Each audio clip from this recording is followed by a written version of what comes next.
Coronavirus merupakan keluarga besar virus yang menyebabkan penyakit ringan sampai berat seperti common cold atau pilek dan penyakit yang serius seperti MERS dan SARS.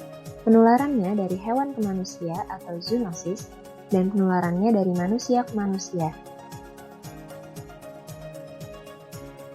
Berita awal corona masuk ke Indonesia diawali pada 2 Maret 2020, di mana Presiden Republik Indonesia Joko Widodo mengumumkan kasus pertama dan kedua positif terinfeksi virus corona COVID-19 di Indonesia. Upaya penanggulangan bencana pun muncul dari pemerintah semenjak penetapan wabah coronavirus atau COVID-19 sebagai bencana nasional di Indonesia tanggal 13 April 2020. Penetapan tersebut dilakukan dengan diterbitkannya Keputusan Presiden Nomor 12 Tahun 2020 tentang penetapan bencana non-alam penyebaran coronavirus disease 2019 COVID-19 sebagai bencana nasional. Dikatakan oleh Ahmad Yuryanto, selaku juru bicara pemerintah penanganan virus corona, bahwa pemerintah memberlakukan kebijakan social distancing atau pengaturan jarak interaksi orang. Selain itu, penerapan pola hidup bersih menjadi upaya pencegahan yang seharusnya dapat dibudayakan oleh masyarakat. Upaya tersebut dilakukan karena keyakinan pemerintah bahwa penularan terjadi karena interaksi yang terlalu dekat antara individu dan juga faktor kebersihan yang kurang. Kebijakan yang diberlakukan dengan tujuan untuk memutus mata rantai penyebaran virus COVID-19 ini tentunya berdampak bagi seluruh lapisan masyarakat dari segala bidang, termasuk bidang pendidikan. Seiring dengan semakin tingginya angka penyebaran COVID-19 di Indonesia, tentunya akan berdampak pula juga terhadap sistem pendidikan di Indonesia. Menteri Pendidikan dan Kebudayaan mengeluarkan surat edaran mengenai himbauan untuk melakukan pembelajaran secara daring dan bekerja dari rumah dalam rangka pencegahan penyebaran COVID-19. Hal itu tertulis pada Surat Edaran Menteri Pendidikan dan Kebudayaan Nomor 2 Tahun 2020 dan Nomor 3 Tahun 2020 tentang pencegahan dan penanganan coronavirus, yang berisi untuk agar menunda penyelenggaraan acara yang mengundang banyak peserta dan menggantinya dengan video conference atau komunikasi daring lainnya. Menteri Pendidikan dan Kebudayaan Nadiem Makarim menegaskan, proses pembelajaran jarak jauh atau PJJ bukan kebijakan yang diinginkan pemerintah. Menurut Nadiem, hal itu harus dilakukan untuk menekan penyebaran COVID-19. Mantan CEO Gojek ini menyatakan Kemendikbud ingin proses belajar mengajar dilakukan secara tatap muka atau langsung, namun hal itu tidak bisa dilakukan di masa pandemi ini. Sehingga PJJ menjadi alternatif yang bisa dipilih sekolah dalam melakukan kegiatan belajar mengajar. Dengan semua masukan mengenai kesulitan dan kondisi suboptimal PJJ ini. Memang kalau kita tidak harus melakukan PJJ, tidak akan kita lakukan PJJ karena tatap muka adalah yang terbaik. Tapi karena kondisi seperti ini, prioritas nomor 1 kita adalah untuk bagaimana secara paling aman berkoordinasi dengan gugus tugas dan Kemenkes untuk mengembalikan anak secara bertahap ke sekolah dengan protokol kesehatan yang terbaik dan memastikan kemampuan dia mengikuti perjalanan melalui online dan tool-tool lain. Apa itu pembelajaran jarak jauh? Istilah online learning dan pembelajaran daring digunakan untuk menyatakan makna yang sama. Daring merupakan istilah dalam bahasa Indonesia, sedangkan online merupakan istilah dalam bahasa Inggris. Berdasarkan Kamus Besar Bahasa Indonesia, daring memiliki arti dalam jaringan, terhubung melalui jaringan komputer, internet, dan sebagainya. Pembelajaran daring adalah penggunaan internet untuk mengakses materi, untuk berinteraksi dengan materi, instruktur, dan pembelajar lain, untuk mendapatkan dukungan selama proses pembelajaran dengan tujuan untuk memperoleh pengetahuan, menciptakan pemahaman, dan untuk berkembang dari pengalaman belajar. Pembelajaran daring adalah materi pembelajaran yang dipresentasikan pada sebuah komputer. Pembelajaran daring dapat diartikan sebagai sebuah interaksi antara pengajar dan pembelajar yang dibangun dalam jaringan melalui komputer atau alat elektronik lain. Pembelajaran daring dapat dikategorikan menjadi 2, yaitu sinkronus dan asinkronus. Pada kategori pertama, yakni synchronous learning. Dengan pembelajaran daring jenis sinkronus, pembelajar terlibat dalam pembelajaran daring dengan pengajar melalui streaming video dan suara pada waktu yang bersamaan. Dalam hal ini, pengajar sebelumnya telah menyepakati waktu pembelajaran. Pengajar dapat dengan langsung berinteraksi dengan para pembelajar dan menjawab pertanyaan pada saat pertanyaan diajukan. Pada kategori yang kedua yaitu asinkronus atau kolaboratif. Dalam kategori ini, pembelajar dapat berpartisipasi dalam pembelajaran daring pada waktu yang dapat ditentukan oleh mereka sendiri, yang berarti pula bahwa pengajar tidak akan dapat menanggapi langsung pertanyaan yang muncul. Dalam hal ini, fleksibilitas waktu sangat terlihat jelas. Komponen pendukung pembelajaran daring untuk memperlancar pelaksanaan pembelajaran daring selama pandemi COVID-19 perlu didukung oleh beberapa komponen, yaitu diambil berdasarkan kajian pustaka dan pengalaman dari pengajar, diantaranya infrastruktur, sistem dan aplikasi, konten, serta operator.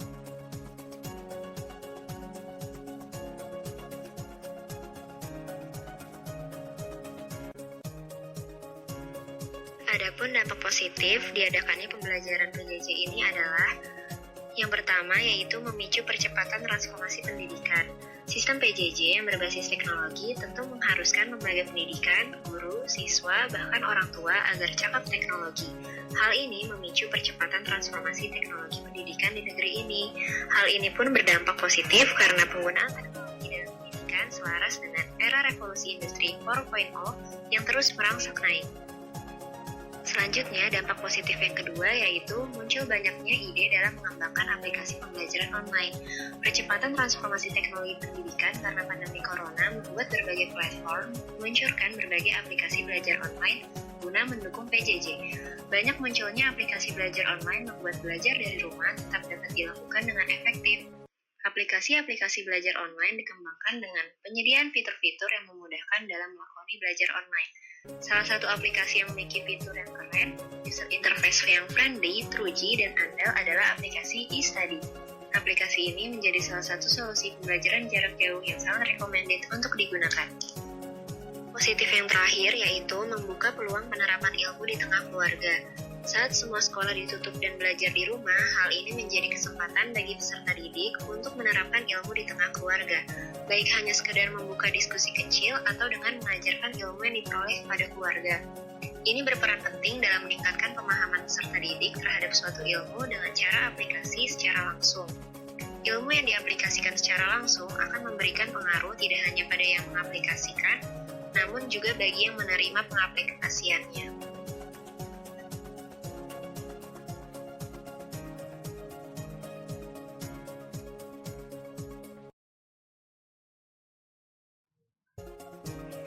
Selain dampak positif, ada pun dampak negatif pembelajaran jarak jauh.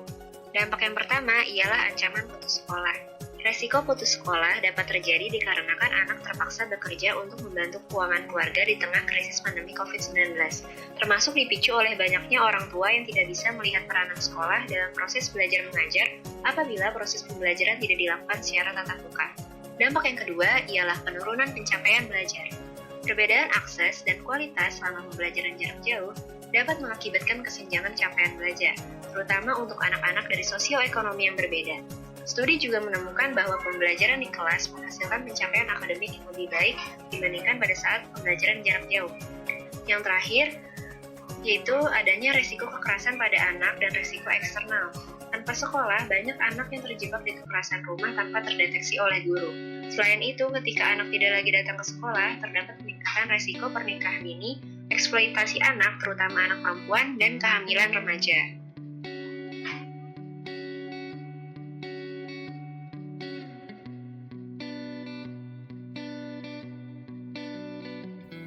Efektivitas pembelajaran jarak jauh. Pada masa COVID-19, sistem pembelajaran jarak jauh ditetapkan agar pendidikan tetap berjalan walaupun kita sedang berada dalam situasi yang genting. Sistem pendidikan semacam ini digunakan untuk meminimalisir penyebaran COVID-19.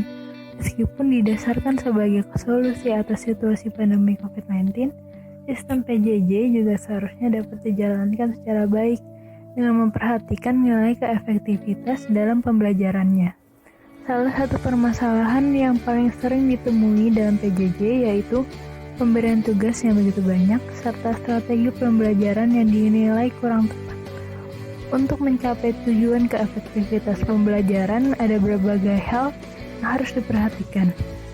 Yang pertama, penggunaan aplikasi yang lazim. Yang kedua, melakukan pembelajaran yang disiplin. Yang ketiga, pentingnya ice breaking. Dan yang terakhir, gunakan metode pembelajaran yang berbeda-beda.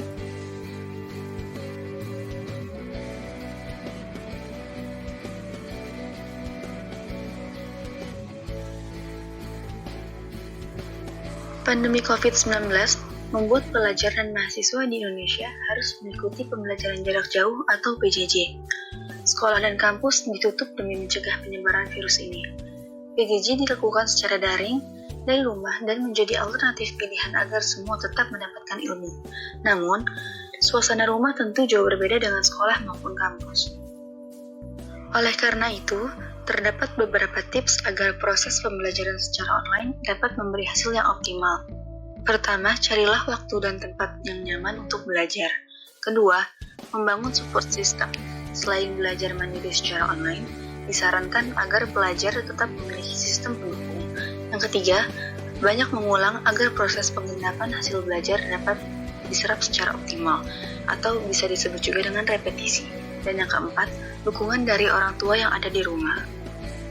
Untuk membuat pembelajaran daring lebih efektif lagi, kedepannya guru diharapkan dapat menerapkan 10 hal berikut, yaitu 1. Pembelajaran dilakukan melalui video call. 2. Pemberian materi pembelajaran yang ringkas. 3. Meminimalisir mengirim materi dalam bentuk video berat untuk menghemat kuota. 4. Pemilihan materi dalam video harus berdasarkan kriteria bahasa yang mudah dipahami. 5. Tetap memberikan materi sebelum penugasan. 6. Pemberian soal yang bervariatif dan berbeda tiap peserta didik. 7. Pemberian tugas harus disertakan cara kerjanya. 8. Memberikan tugas sesuai dengan jadwal pelajaran. 9. Mengingatkan peserta didik jika ada tugas yang diberikan.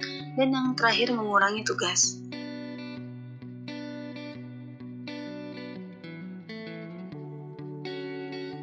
Intervensi atau campur tangan pemerintah pada pembelajaran jarak jauh akibat COVID-19 ini yang pertama adalah Kementerian Pendidikan dan Budaya membuat kurikulum darurat yang tercantum pada Keputusan Menteri Pendidikan dan Kebudayaan Republik Indonesia Nomor 719 Tahun 2020 tentang pedoman pelaksanaan kurikulum pada satuan pendidikan dalam kondisi khusus.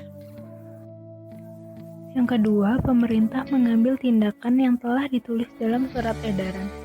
Antara lain, surat edaran pelaksanaan kebijakan pembelajaran dalam masa darurat penyebaran COVID-19 dan surat edaran Sekjen nomor 15 tahun 2020.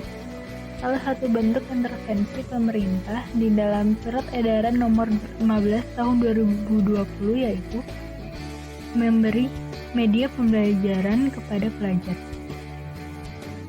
Berikut media pembelajaran daring yang disediakan oleh Kemendikbud. Terdiri dari 23 media. Yang pertama ada Rumah Belajar oleh Pusdatin Kemendikbud. Yang kedua ada TV Edukasi Kemendikbud. Yang ketiga ada Pembelajaran Digital oleh Pusdatin dan Siam Molek Kemendikbud. Yang keempat ada Tatap Muka Daring Program Sapa Duta Rumah Belajar Pusdatin Kemendikbud dan lainnya. Intervensi pemerintah yang ketiga ada bantuan Kemendikbud berupa kuota internet. Untuk peserta didik jenjang PAUD diberikan 20 GB per bulan. Untuk peserta didik jenjang pendidikan dasar dan menengah diberikan 35 GB per bulan. Untuk pendidik jenjang PAUD dan pendidikan dasar dan menengah diberikan 42 GB per bulan. Dan untuk dosen dan mahasiswa diberikan 50 GB per bulan.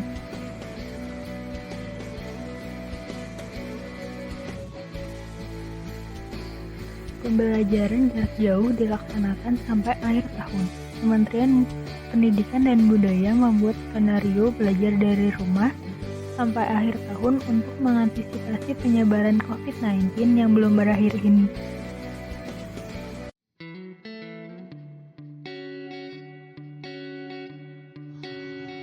Dampak dari virus corona dirasakan oleh berbagai sektor, dan dunia pendidikan adalah salah satunya. Dalam rangka memutus mata rantai penyebaran COVID-19, sekolah dan perguruan tinggi melaksanakan pembelajaran daring sebagai solusi pelaksanaan pembelajaran. Sistem pembelajaran daring merupakan sistem pembelajaran tanpa tatap muka secara langsung antara guru dan siswa, tetapi dilakukan melalui online yang menggunakan jaringan internet. Pembelajaran daring dianggap efektif untuk penyampaian bahan ajaran yang mana memungkinkan dosen dan mahasiswa berinteraksi dalam kelas virtual yang dapat diakses di mana saja dan kapan saja. Pembelajaran daring memiliki kelebihan dan kelemahan dalam pelaksanaannya. Kelebihan dari pembelajaran daring bagi peserta didik yang menerima adalah karena model pembelajaran daring lebih santai, menyenangkan, fleksibel, efisien, singkat, praktis, cepat, tepat, aman, mudah, hemat waktu, dan hemat tenaga. Cara itu juga bisa dilakukan jarak jauh tanpa berkumpul di tempat yang sama. Selain itu, manfaat lain dari model pembelajaran dalam jaringan adalah orang tua bisa mengawasi anak-anaknya belajar, membuat siswa atau guru menjadi melek teknologi, mempercepat era 5.0, meningkatkan kemampuan di bidang ilmu teknologi. Siswa juga menjadi lebih kreatif dalam menyelesaikan tugas mereka, dapat mengkondisikan diri senyaman mungkin untuk belajar tanpa aturan yang formal. Namun, pelaksanaan proses pembelajaran secara online juga memiliki beberapa kendala, seperti 1. Tidak semua peserta didik memiliki handphone Android, laptop, dan juga komputer, termasuk yang berada di daerah-daerah tertentu. 2. Terbatasnya kuota internet. 3. Jaringan internet yang sering bermasalah. 4. Kegiatan belajar mengajar yang kurang efektif, sehingga menyebabkan para peserta didik tidak memahami pembelajaran tersebut. Kegagapan pembelajaran daring ini memang sangat jelas dampaknya pada kita. Tidak 1 atau 2 sekolah saja, melainkan menyeluruh di beberapa daerah di Indonesia. Komponen-komponen yang sangat penting dari proses pembelajaran daring atau online perlu ditingkatkan dan diperbaiki. Pertama, dan terpenting adalah jaringan internet yang stabil, kemudian tersedianya komputer yang mumpuni, aplikasi dengan platform yang user-friendly, dan sosialisasi daring yang bersifat efisien, efektif, dan integratif kepada seluruh stakeholder pendidikan.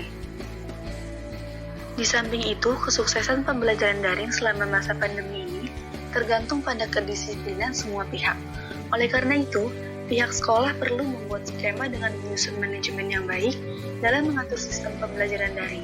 Hal ini dilakukan dengan membuat jadwal yang sistematis, terstruktur, dan simpel untuk memudahkan komunikasi orang tua dengan sekolah agar putra-putrinya yang belajar di rumah dapat terpantau secara efektif. Dengan demikian, pembelajaran daring dianggap sebagai solusi yang efektif dalam proses pembelajaran di rumah guna memutus mata rantai penyebaran COVID-19. Physical distancing atau menjaga jarak aman juga menjadi pertimbangan dipilihnya metode pembelajaran tersebut. Kerjasama yang baik antara guru, siswa, orang tua siswa, dan pihak sekolah menjadi faktor penentu utama agar pembelajaran daring ini dapat terlaksana dengan efektif.